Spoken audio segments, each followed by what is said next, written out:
Welcome to Week 3 of Grizzly football here in the weight room with head coach Mike Floor. Congratulations on the big win against the Greenwood Bulldogs. Well, it was very exciting. I mean, what a great atmosphere for a high school football game, and I couldn't be more proud of our players and our coaches and our fans, our student section. I mean, it was an unbelievable night for high school football. They had the big tailgate before the game out here in between the school and the stadium, and they packed this place in. It was full early.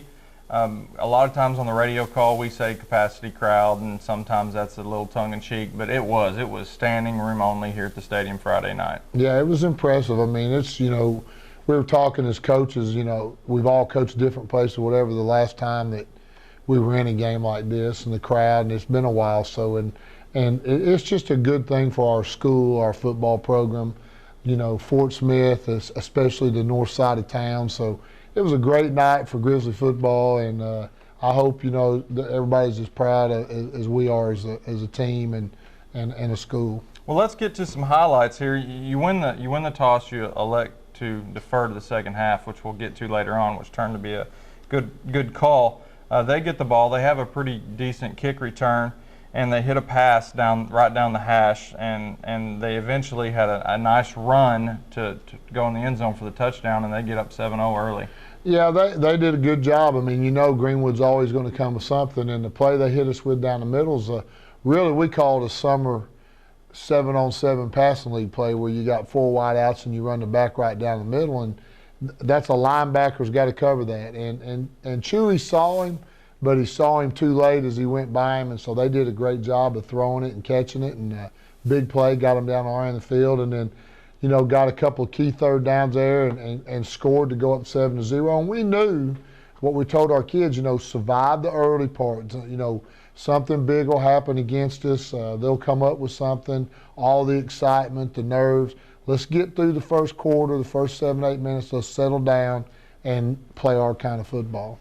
Well, and you did. You came right back with an impressive drive on offense. You got it at your own 20 with 9:42 left there in the first. Hood starts with a good scramble for 11 yards, and then he hits a pass play to Shakari Jones for 5. Then Sidney Lee on a jet sweep for 5 yards. You're really spreading the ball around. Hood on another 5-yard carry behind 77 Clements, a great block by him. Curry with a first down carry between the tackles. Hood with another 9-yard run to the left. Curry with another inside run for a first down. Hood scrambles once again for 5 more yards. Con Thomas with a first down reception, and then he runs it for 17 yards to the left behind a great block by Curry for the touchdown. PAT good, tie ball game. Yeah, there were several plays in there that we had to convert on third down, and you can't say enough about Grant Hood and what he does back there at quarterback. Probably one of the smallest guys on the field, but I'm telling you, he makes more big plays than anybody. So they got a little pressure. We had good pass protection, but they had covered what we had called, and instead of forcing the throw, Grant does what Coach Frazier and myself preached to him to, tuck that thing down and run it. You're as dangerous on your feet as you are throwing the ball, and he did a great job. We did get the ball in a lot of people's hands on that drive, and then bring Con in and throw the pass to him, and then we felt like we could be effective with the jet sweep against him with our speed, and we were all night but one time, and so great, like you said, great block out there on the edge, and I'm not sure if it was Shakari or Sidney, but then Justin leads it up in there and takes 2 of their guys out with 1 block, and Con goes in untouched from 17, and Henry comes in and adds the extra point, and that's what we needed to do. We needed to answer their score, because you don't want to get too far behind and have to play catch up against them. Well, the contrast of style there too. They scored real quick, which is what they like to do, and then y'all just pounded it down the field 3, 4, 5, 6 yards at a time, and really took a toll on their defense. Yeah, that's probably more the way I like it. Now get me wrong, I'm not going to turn down big plays because we need them, but I think in games like that against good teams, especially good offensive teams, the more you can keep the football, the better off you are. So, we need to throw the ball more, and we're going to. But Friday night, we had that mentality of we were going to be physical with them and try to win the football game in the trenches. And I think eventually that's what happened. Well, that drive took 5 minutes off the clock, and you kick back off to them. You've got good coverage this time. You start to get some players in the passing lanes. There was a tip pass, I believe it was by Parga. Then their quarterback, he was getting flushed out of the pocket, he rolled to the right a couple of times to pick up a couple of first downs. Then there was a long run down the sideline with a horse collar added to it, but your defense held them, and they were able to kick a 27-yard field goal, put them up 10-7.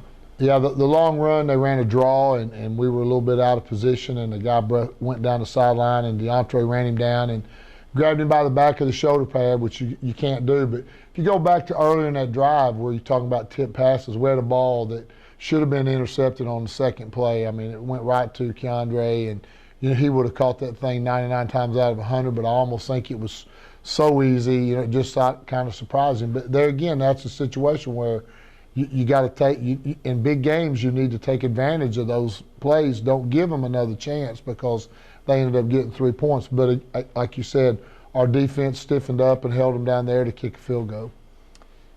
You get the ball back at your own 20 with a little bit of time left in the first quarter, and Hood hits Shakari Jones for 11-yard first down. They have a personal foul penalty on the sideline, which moves the ball out near midfield. Then he hits Jones on another pass to the right. Then you do a pitch play to the right to Thomas to convert the fourth down, which is a huge play in the drive. And then Jones with the jet sweep to the left that was for a loss. You end up having a delay of game and punted the ball away. Yeah, that's the jet sweep I mentioned earlier. We've got a sophomore playing at right tackle who has done an outstanding job, Hayden Brown. I mean, you can't say enough good things. And we blocked that play two different ways, depending on what defense we're seeing. We're seeing a three-man front. We're going to take care of the five in the box with the lineman. We're seeing a four-man front. We're going to take care of the down four and let the skill guys pick up the linebackers. Well, he blocked it wrong and let Big 63, who is a heck of a football player, run free. And so he was able to make us bow it back and get enough of Shakari to tackle us. So put us behind the chains, and we're going to go for it on fourth down until we got the penalty, and just thought right there, let's play a little bit of field position. Let's be smart, make them go against our defense to lengthen the field. That was a good decision. They get another personal foul on the punt, and which backed them up more, which gave them a long field that put them all the way back at the 10-yard line. They come out with a 9-yard pass play and then another pass for a first down. You forced them to punt, and you had good job on the punt block, and Noah Bell. He actually got there too fast almost. He overran it. I don't know how he missed it. We put that in this week, and it worked exactly how we thought it would. And I don't know. Sometimes I don't know how you tackle the guy. You could have tackled him, but he ran by him, and the guy got the punt off. And I think Keyshawn did a good job of fielding it, but should have been a big play for us right there. I mean, and that's something we're going to have to work on, do a better job of when you get there, how to block it. I think he may have shut his eyes, to be honest with you. But Noah bust his tail, and, right there you could have had like I said, a big play, and all of a sudden you're down there knocking on the door. Instead, we're all the way on the other end of the field. Yes, Solomon comes out, starts this drive with an 8-yard run, and but it stalls. It just goes 3 and out, and Parga comes in there and makes a great punt. Yeah, Chewy missed the Central game with a sprained ankle, and he's still not 100%, but got better as the week went on. We didn't know if he would punt or not, but Wednesday and Thursday really got a little healthier, and so we went with him. And I think he's punted 11 times. He's averaging right at 38 yards a punt, and that's 6 of those were this Friday with a bad ankle. So did a good job for us. After the punt, your defense comes out and holds Greenwood to a 3 and out. So y'all trade 3 and outs and ends up with some good field position for you. Yeah, and then I think what happens next is only the second time this year we've done it where we fumble the ball and on a pitch. And what happened, Greenwood's really running our motion. They're really bringing their safety up, and we didn't do a good job adjusting with our wideouts on blocking. So the guy came free and hit Con right as the ball got there and fumbled it, and Greenwood got the ball real quick. Greenwood got the ball deep in your territory. They have a pass for 18 yards on a post play for a touchdown, and now they're up 17-7 with 5:06 left in the half. Yeah, what you're trying to do there is, keep you guys calm. We need, offense, we're going to get the ball back. Let's take it down, take some time off the clock, get a score, field goal to a touchdown, get it back to within one score, and everything's okay. So that's how we approached it. Other things happen. Keyshawn Dorsey is what happened, number 6, with a 97-yard kickoff return for a touchdown. And Henry Arrojo came in and made the extra point, put you up 17-14. Yeah, and it's funny, you don't know those things are going to happen. I do know we have 2 very dangerous return guys back there, and they're very fast and very elusive. Keyshawn's hurt all week from the Central game, bad knee, got better each day, but really did not practice till Thursday. And then so that kickoff, he wasn't limping, but so I switched him and Con. Con's normally on our right side, Keyshawn's on the left, because they kick the ball right down the hash, and lo and behold, they kick it to Keyshawn, and he makes, first of all, there's some really good blocks on it, but he makes 2 or 3 really nice cuts, and like I said, takes it the distance, and now all of a sudden you go from, oh no, we got to do something here, to the whole momentum switches back to us. Greenwood gets the ball back with 3:58 left to go in the half. They have a pass to the right for a first down. Nick Sturgeon, number 27, with a quarterback sack, and then Greenwood fumbles, and you recover it in their territory at the 46-yard line. Yeah, again, defense making things happen, opportunities for us. We get a couple good plays, which we'll talk about, but we don't end up doing anything with it. No, you do. Curry has a 11-yard run for a first down, but then it just kind of stalls out, and you're forced to punt the ball away. Yeah, we went for a little play that we've been working on, a little fake reverse, throw the ball down the side, and he's wide open. What we were just talking Sunday about is we got to do a better job protecting on our play action. We let one guy come free, and that ruined the whole play. So instead of maybe getting another scoring opportunity there, we go in at half. Like I said, 17-14. This is the first time you go into the locker room down at half all year, and you're playing Greenwood, and that's got to be a big challenge. You got some adversity here, and what do you tell the kids at halftime? Well, first of all, we all meet as coaches about what changes we need to make, what we're doing good, what we've not done good, what is something maybe we haven't run that we need to, and then we break up with our kids, and then we get together as a team, and I basically told them, and this is no disrespect towards Greenwood, but it was the truth. We didn't play very well. Defensively we played okay. Offensively we didn't play very well. We made mistakes. We penalties. Missing blocks. So, but we're in the ball game, guys. You played as bad as you've played all year, and the score's 17-14. Now let's go out there and let's pull this thing together and play the way you've played and the way you're capable of playing, and let's go win the football game. And fortunately, that's what happened. Let's talk about some of the offensive players of the game here before we take a break. Yeah, didn't have a lot of stats because of a lot of the big plays we'll talk about here in a minute. But, Justin Curry was our workhorse again Friday night. I think he had 23 carries for about 106 yards and 2 touchdowns. He ran the ball as hard as I've seen him run it since Justin's been here, and just did a great job, as you said, also on his blocking on the perimeter. Grant Hood carried the ball 10 or 11 times for somewhere around 40 yards, and then Keandre Thomas had 1 or 2 carries for 20 and a touchdown. We only threw the ball, I think, 9 times, and we're 5 of 9, and some effective throws. But we're going to do a little more of that, as the year goes on. I know we've been known as a passing team, so we're not in the Arkansas mode yet where we got the mentality we're just going to try to run over you. But Shakar Jones had a good ball game, caught the ball 4 times for about 38 yards, and then made some key blocks. And then, I got to mention Henry Arrojo. I mean, he's done a great job. He was 6 for 6 Friday night on extra points, and he doesn't have quite the leg to put the ball in the end zone, so we really want him to directional kick it, and he did an outstanding job of that Friday. All right, well, we'll take a break and be back for the second half action with head coach Mike Fleur as you're watching Grizzly football.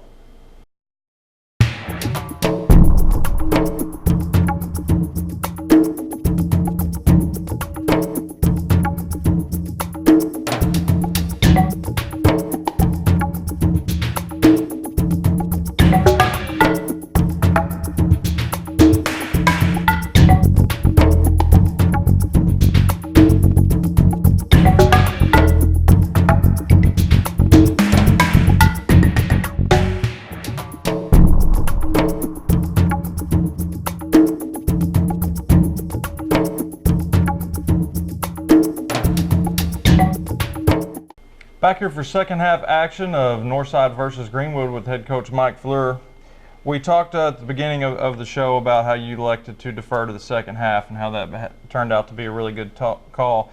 They kicked it to Dorsey earlier, and he returned it for 97, so they decided to go the other way and kick it to number 10, Con Thomas, and he returns it 99 yards for a touchdown to start the second half. I think it's 99.9. It was as close as you could get. I mean, he was right. I mean, right on the line. But you know, I'm sure they would have liked the ball to have gone in the end zone, but came up an inch or two short, and thank goodness, because 99 yards later we're in the end zone and got the lead in a short amount of time. And you know, those two guys are very good athletes. They're dangerous, and that's why they're back there, and they like doing it. It's pretty rare that you can have a 97-yard kickoff return in the game and that not be the biggest play in the game.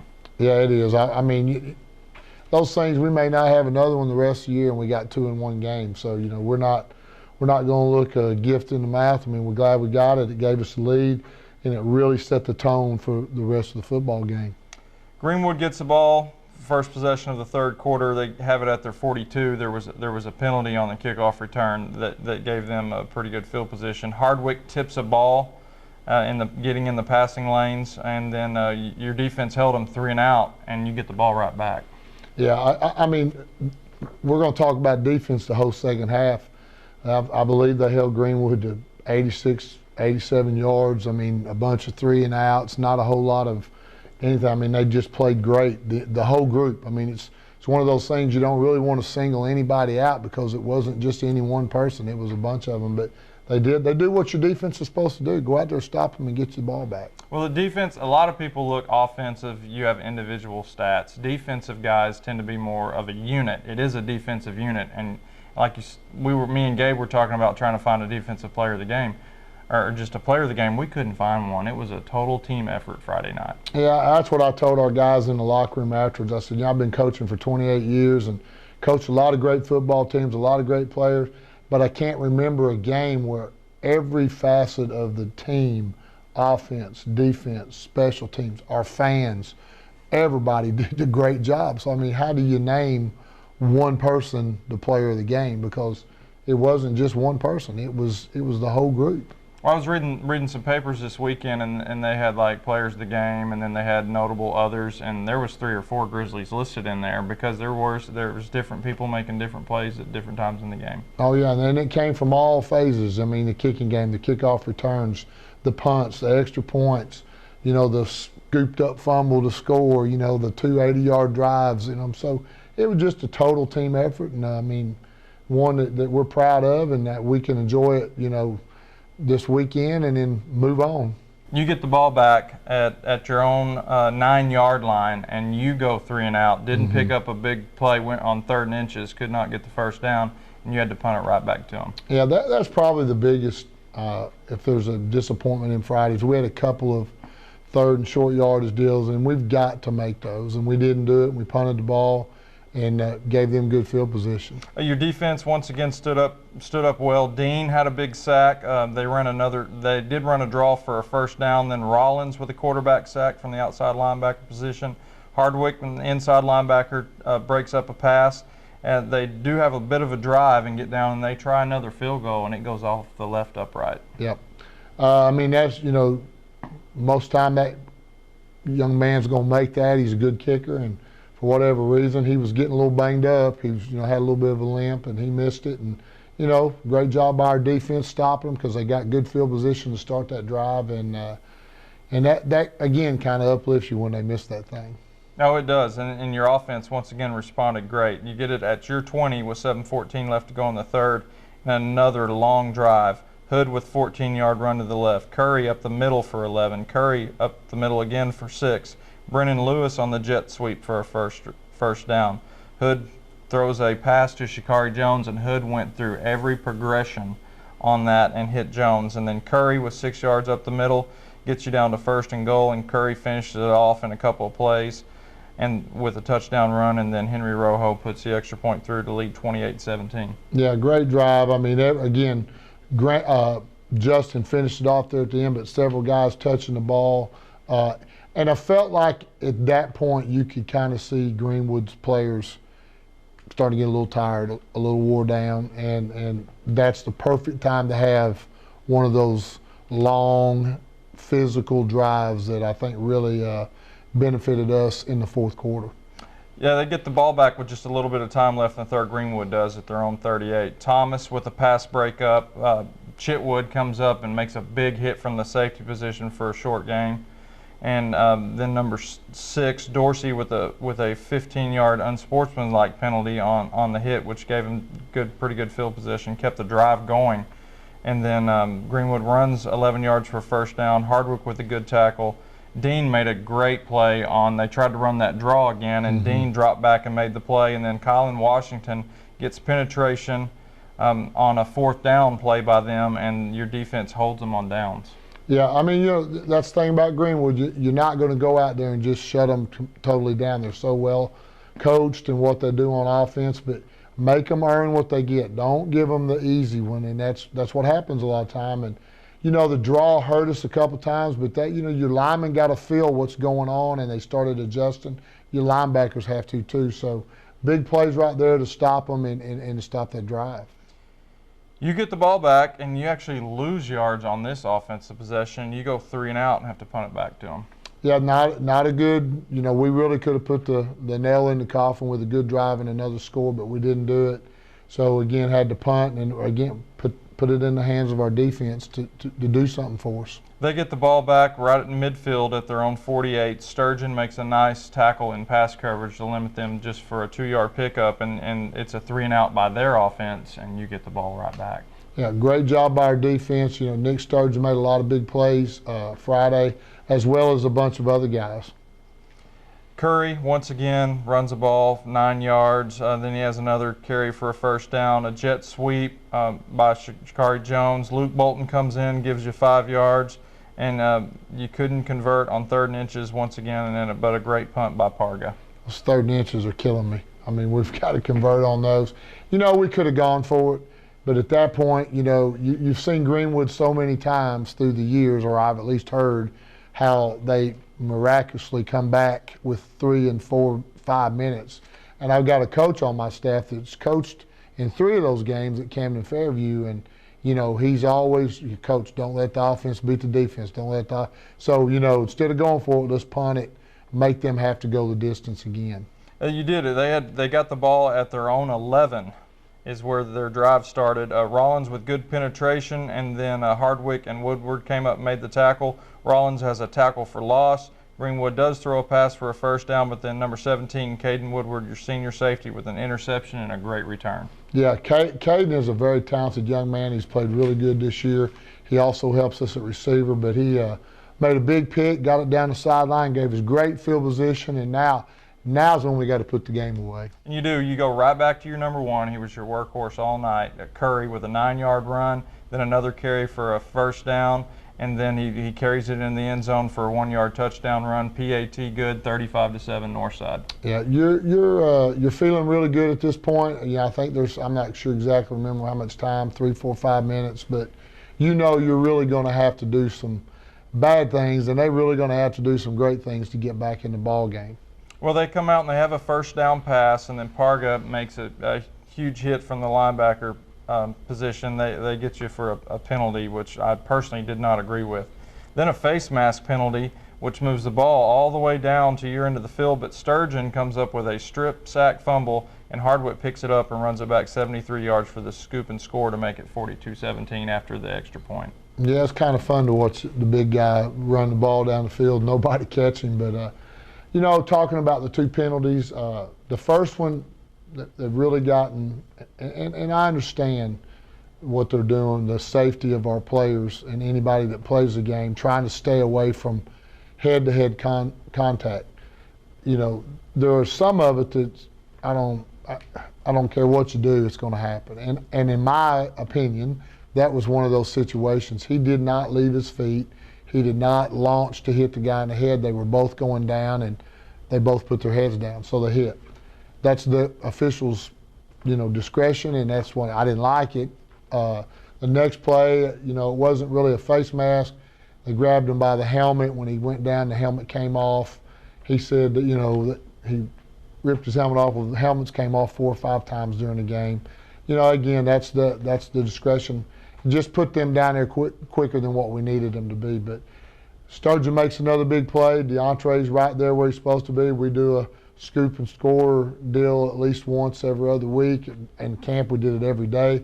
He does a great job and takes it in the end zone, and game's over. Well, your whole defense played real good, but before we go on to talk about next week's opponent, let's just talk about some of the defensive stars from Friday night. Well, like I said, they were all stars, but DeAndre Hardwick probably led the way with he had 10 tackles. He had 1 fumble recovery and 1 for a touchdown. And Datrion Dean, who another guy that didn't practice most of the week with a shoulder injury, had 9 tackles and a sack, just all over the quarterback all night long. Davin Chitwood, Evan Rollins had 7, 8 tackles. Evans, a couple of sacks. You know, Caden Woodard, 6 tackles, interception. So, you know, just a lot of people that are involved around the ball all the time. Now, before we move on to the 7A West that you've moved back into, you got a couple of new additions to your coaching staff. Yeah, we lost Charles Beatty this past year. He wanted to be a head football coach, and deservedly so, and got the Pocahontas job. He's the head football coach in AD down there, and they're 3-0. He's doing a great job, and so it opened up a position here, and I was able to hire a young man named Robert Hooks from Cannon Fairview to do the offensive line. He was their offensive coordinator, has done a outstanding job.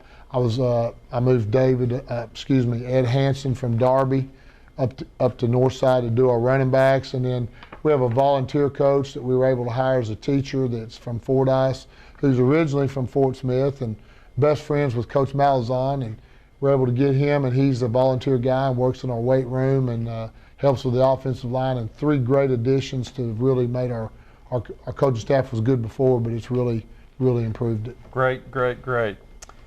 7A West, it doesn't get any easier. You just took down Greenwood. A lot of the people say Northside has the most impressive in-state resume so far, but it really only gets tougher here. You're going on the road to take on the #1 team in the state, the Fayetteville Bulldogs. I'll tell you, I mean, whoever drew this schedule up must have been crazy, but you know, it's been tough every week, and it's going to be tough this week and again the next week. So, you know, if you'd told me we were going to be 3-0, I probably would have looked at you funny. I mean, and if you told me we'd been 3-0 the way we've done it, I really would have looked at you funny. But we know Friday night's going to be the toughest game of the year, and they're very talented.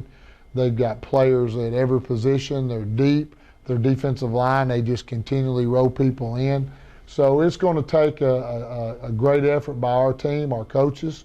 I hope a lot of fans go with us, but I'm telling you, we're going up there to win the football game. We're not going up there to play close. We're not going up there to represent. We're going to win a football game. This is what you do it for. It's our first conference game, and what a better place to go than Fayetteville, Arkansas, and go up there and get us the W. Well, Coach, you sound like you're ready to play. Good luck this week getting your team ready, and we hope to see you next week at 4-0. And you've been watching Grizzly Football with head coach Mike Fleur.